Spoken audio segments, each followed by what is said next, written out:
साथियों, यदि आप जानना चाहते हो कि जनगणना 2027 के अंतर्गत आपसे क्या-क्या प्रश्न पूछे जाएंगे, तो ये वीडियो आपके लिए काफ़ी उपयोगी साबित हो सकता है। इस वीडियो में हमने जनगणना 2027 के अंतर्गत पूछे जाने वाले 34 प्रश्नों के बारे में डिस्कशन किया है। तो बने रहिएगा वीडियो में, ये वीडियो आपके लिए काफ़ी यूजफुल होगा। 34 के 34 प्रश्न हम आपको एक्सप्लेन करते हैं इस वीडियो में कि इस बार जनगणना 2027 में आपसे क्या-क्या प्रश्न पूछे जाएंगे। जनगणना वैसे हर साल 10 वर्ष के अंतर से होती है। पिछली जनगणना हमारे यहाँ 2011 में हुई थी, तो अब जनगणना 2021 में होनी थी, लेकिन कोविड-19 के कारण 2021 में जनगणना नहीं हो पाई। वो जनगणना अब हमारे यहाँ 2026-27 में हो रही है। इस जनगणना का पहला चरण मकान सूचीकरण अभी चल रहा है और दूसरा चरण बाद में होगा। तो इसके तहत जो 34 प्रश्न पूछे जाएंगे, इन प्रश्नों के जवाब आप स्वगणना के माध्यम से भी दे सकते हो। पोर्टल पर जाकर, पोर्टल है se.census.gov.in। अलग अलग राज्यों में इस चीज़ के लिए अलग अलग तिथियां निर्धारित हैं, जिसका मैंने अलग से वीडियो बना दिया है। आप तिथियां देख सकते हो आपके राज्य में कब होना है। तो पहला प्रश्न है लाइन संख्या, दूसरा है भवन संख्या, तीसरा है जनगणना मकान संख्या। इन 3 प्रश्नों से आपको मतलब नहीं है, क्योंकि इन तीनों प्रश्नों के जवाब प्रगणक महोदय द्वारा दिए जाएंगे। जब वो आपके घर पर आएंगे तब वो जो अपनी सर्वेक्षण करेंगे उसके माध्यम से इन तीनों प्रश्नों के जवाब देंगे। आपको इनसे मतलब नहीं है। नेक्स्ट, चौथा प्रश्न जो है, इससे आपको मतलब है। इसमें आपको सूचना देनी है अपने घर के फर्श से संबंधित। आपके घर का फर्श मिट्टी का है, लकड़ी या बांस का है, पक्की ईंट का है, पत्थर का है, सीमेंट का है, मोज़ेक या फर्श की टाइलें या अन्य कोई। तो आपके घर का जो फर्श है, इन ऑप्शनों में से जो भी आपका उत्तर है, आप वो उत्तर सेलेक्ट करेंगे इस प्रश्न के जवाब में। अब हो सकता है कि आपके घर में एक से ज़्यादा तरह के फर्श हैं, कुछ सीमेंटेड है, कुछ टाइल्स लगी है, कुछ कच्चा आंगन है।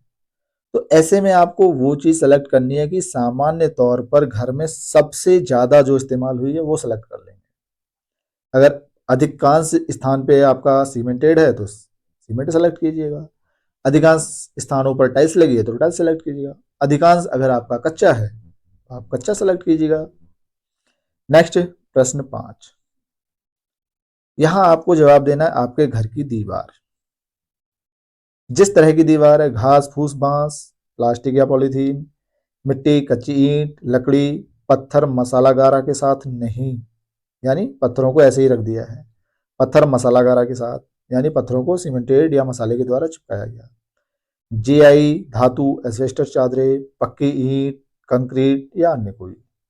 आपके घर की अधिकांश दीवारें जिस चीज से बनी है वो सेलेक्ट कीजिएगा। अब यहाँ एक चीज ध्यान देने योग्य है कि जब प्रगणक महोदय आपके यहाँ सर्वेक्षण करने आएंगे तो वो आपसे पूछेंगे आपकी दीवार किसकी बनी है। मान लो आपकी दीवार पर प्लस्तर है, तो वो आपका प्लस्तर तोड़ के थोड़ी देखेंगे कि अंदर काय की दीवार बनी है। आप जिस चीज की बताओगे वो चीज नोट कर लेंगे। तो प्लस्तर के अंदर आपकी दीवार किस चीज की बनी है ये आपको ही पता है। तो आप अगर इन क्वेश्चनों के जवाब खुद से देंगे स्वगणना के माध्यम से तो बहुत ही आसानी होगी। नेक्स्ट प्रश्न है छठा, छत। आपके मकान की छत कैसी है? घास फूस, बांस, लकड़ी, मिट्टी या प्लास्टिक या पॉलीथीन की, हस्त निर्मित टाइल की, मशीन निर्मित टाइल, पक्की ईंट, पत्थर, स्लेट, जीआई धातु, एस्बेस्टस चादरें, कंक्रीट या अन्य कोई। आपके घर की छत जैसी है आप इनमें से ऑप्शन सेलेक्ट कीजिएगा। नेक्स्ट, प्रश्न 7। जनगणना मकान के उपयोग का पता लगाएं। वास्तविक उपयोग लिखें और नीचे दिए गई सूचना से उपयुक्त कोड का चयन करें, इसे कॉलम के बाईं तरफ खाने में दर्ज करें। वास्तविक उपयोग आवास, आवास शयन उपयोग, दुकान कार्यालय, स्कूल कॉलेज, होटल लॉज, अस्पताल, डिस्पेंसरी। अब ये जो 7वां प्रश्न है ना, ये आपको नहीं करना है, ये प्रगणक महोदय द्वारा किया जाना है।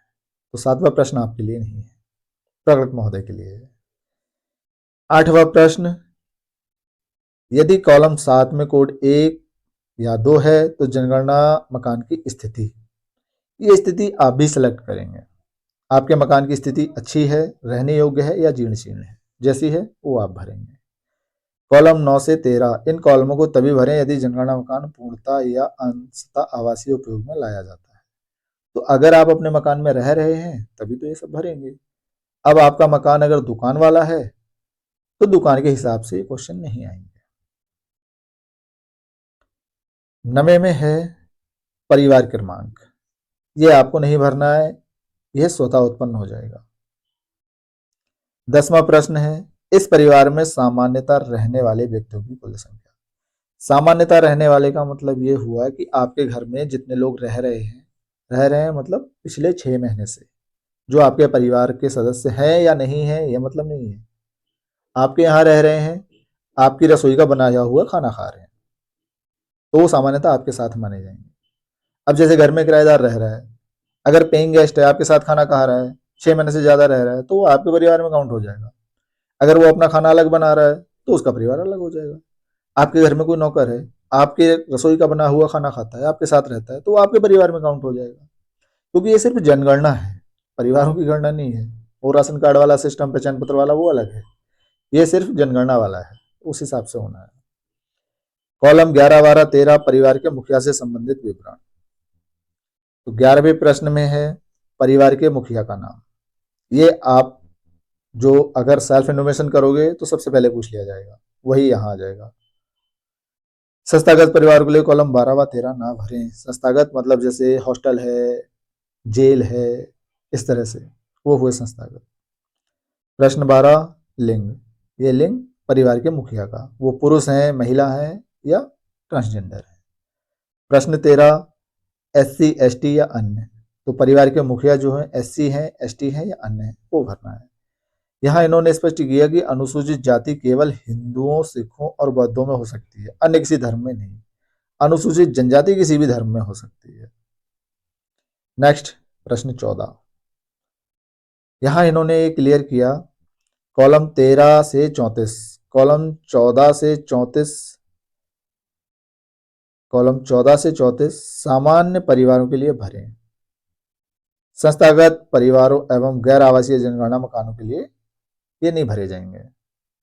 गैर आवासीय मतलब जहां लोग निवास नहीं करते, किसी और काम में लिया जा रहा है। संस्थागत वही जैसे हॉस्टल आदि। 14 प्रश्न है इस मकान के स्वामित्व की स्थिति।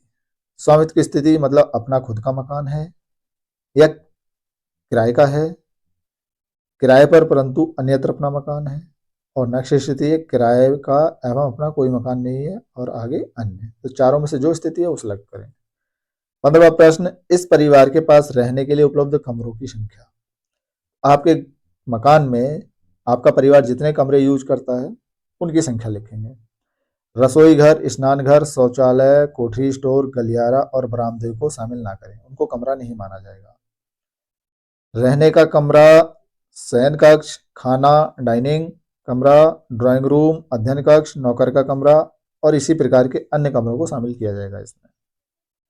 प्रश्न 16 इस परिवार में रहने वाले विवाहित दंपतियों की संख्या। विवाहित दंपत्ति मतलब जोड़े, भाई हस्बैंड वाइफ के जोड़े कितने हैं, वो जोड़े भरने हैं। 17 से 25 उपलब्ध सुविधाएं। 17 में पीछा पेयजल का मुख्य स्रोत। तो पेयजल का मुख्य स्रोत आपके घर में हो सकता है कई तरह से पानी आ रहा हो, लेकिन जो मुख्य स्रोत है जहां से आप अधिकांश पानी प्राप्त करते हैं वो नल का पानी उपचारित स्रोत से, नल का पानी अनुपचारित, कुआं से, हैंडपंप से, ट्यूबवेल या बोरवेल से, झरना से, नदी या नहर से, टैंक, तालाब या झील से, सीलबंद पैकेट या बोतल का पानी या अन्य स्रोत। तो जहां से भी आप पानी प्राप्त करते हैं वो सिलेक्ट करेंगे। प्रश्न 18 पेयजल की उपलब्धता। उपलब्धता कहाँ पर है, आपके परिसर के अंदर ही है या परिसर के निकट है या दूर है। परिसर के निकट का अर्थ है 100 मीटर, यानी आपके घर के 100 मीटर के आसपास। ग्रामीण क्षेत्र में 500 मीटर तक, यानी अगर ग्रामीण क्षेत्र में घर के 500 मीटर के आसपास पानी की उपलब्धता है तो वो परिसर के निकट माना जाएगा। प्रश्न 19 है प्रकाश का मुख्य स्रोत। बिजली, मिट्टी का तेल, सौर ऊर्जा, अन्य तेल या अन्य या प्रकाश रहित। तो जहां से भी आप उजाले का प्रबंध करते हैं वो चीज यहाँ आएगी। प्रश्न 20 शौचालय की सुलभता। हाँ केवल परिवार के लिए, अन्य परिवार के साथ साझे में, सार्वजनिक शौचालय या नहीं या खुले में। तो जो भी स्थिति है वो सिलेक्ट करेंगे। 21वें प्रश्न में शौचालय का प्रकार बताना है। इतने सारे प्रकार हैं, आपके घर का शौचालय जिस प्रकार का है आप वो सिलेक्ट करेंगे। 22वें प्रश्न में गंदे पानी की निकासी। गंदा पानी मतलब आपके बाथरूम का पानी, स्नान घर का पानी, नहाने धोने का पानी, वो ढकी नाली से निकल रहा है, खुली नाली से निकल रहा है या किसी भी नाली में। 23वां प्रश्न परिसर के अंदर स्नान करने की सुविधा। तो सुविधा स्नान घर है या नहीं है, छत के बिना आता है या बिल्कुल ही नहीं है। 24वें प्रश्न में रसोई घर में एलपीजी की स्थिति के बारे में पूछा है। ढेर सारे ऑप्शन हैं, जो भी ऑप्शन आपके लिए सही है आप वो सिलेक्ट कीजिए। प्रश्न 25 खाना पकाने के लिए प्रयुक्त मुख्य ईंधन। यहाँ देखो ढेर सारे ईंधन दिए हैं, आप मुख्यतः जिस चीज पे खाना बनाते हैं वो सिलेक्ट करें। यानी पूरे वर्ष भर 365 दिन में आप अधिकांश दिन जिस चीज से खाना बनाते हैं वो सिलेक्ट होगा। यहाँ जरूरी नहीं है कि आपके यहाँ एलपीजी है तो आपका खाना बनाने का मुख्य ईंधन एलपीजी हो। अगर आप चूल्हा ज्यादा चलाते हैं आप जलाऊ लकड़ी सेलेक्ट कीजिएगा। कॉलम 26 से 32 परिवार द्वारा आधारित संपत्तियां। 26वें प्रश्न में है रेडियो ट्रांजिस्टर, परंपरागत रेडियो सेट, मोबाइल या स्मार्टफोन, किसी अन्य उपकरण या नहीं। 27वें में टेलीविजन के बारे में पूछा, दूरदर्शन फ्री डिश है, अन्य डीटीएच है, केबल कनेक्शन है या अन्य या नहीं है। 28वां इंटरनेट सुविधा, लैपटॉप कंप्यूटर, मोबाइल स्मार्टफोन, अन्य किसी उपकरण या नहीं। 29वें में लैपटॉप कंप्यूटर हाँ या नहीं। 30वें में टेलीफोन और मोबाइल फोन स्मार्टफोन।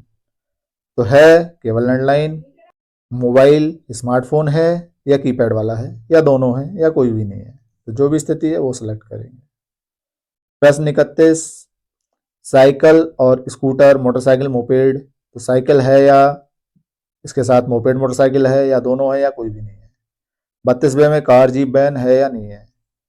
33वें प्रश्न में परिवार द्वारा उपभोग किया जाने वाला मुख्य अनाज, गेहूं, चावल, ज्वार, बाजरा, मक्का, अन्य। तो आप जो भी ज्यादा इस्तेमाल करते हैं वो सिलेक्ट करें। 34वें प्रश्न में मोबाइल नंबर, यदि आप सेल्फ इन्फॉर्मेशन कर रहे हैं तो आपने स्टार्टिंग में पंजीकरण के समय भरा होगा, वो स्वतः आ जाएगा। तो ये 34 प्रश्न है।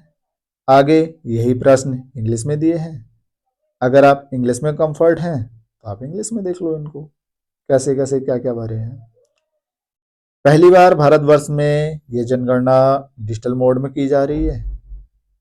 अब तक हमारे यहाँ सारी मैनुअली हुए थे, इस बार पहली बार डिजिटल है। तो ये सब ऑनलाइन होनी है। प्रकलक महोदय मोबाइल एप्लीकेशन के माध्यम से करेंगे, आप लोग करना चाहें तो पोर्टल के माध्यम से कर सकते हैं। और मैं तो ये सलाह दूंगा कि प्रकलक महोदय के भरोसे ना रहें। जब भी समय हो आपके यहाँ आपके स्टेट के अनुसार तो आप स्वयं ही पोर्टल पर जाकर ये सारी इन्फॉर्मेशन खुद से भर दें। और बाद में जब प्रगणक महोदय आपके घर सर्वेक्षण करने आए तो उन्हें ऐसी आईडी दे दें, वो उसके अनुसार खोल के सारा क्रॉस चेक करके सबमिट कर देंगे, जिससे त्रुटि होने के चांस कम रहेंगे और कार्य शीघ्रता से होगा। तो इस प्रकार हमारे ये सारे प्रश्न रहे जो इस बार जनगणना में पूछे जाने हैं। उम्मीद करते हैं ये वीडियो आपके लिए काफ़ी उपयोगी साबित हुआ होगा। बाकी वीडियो में यहाँ तक बने रहने के लिए बहुत बहुत धन्यवाद।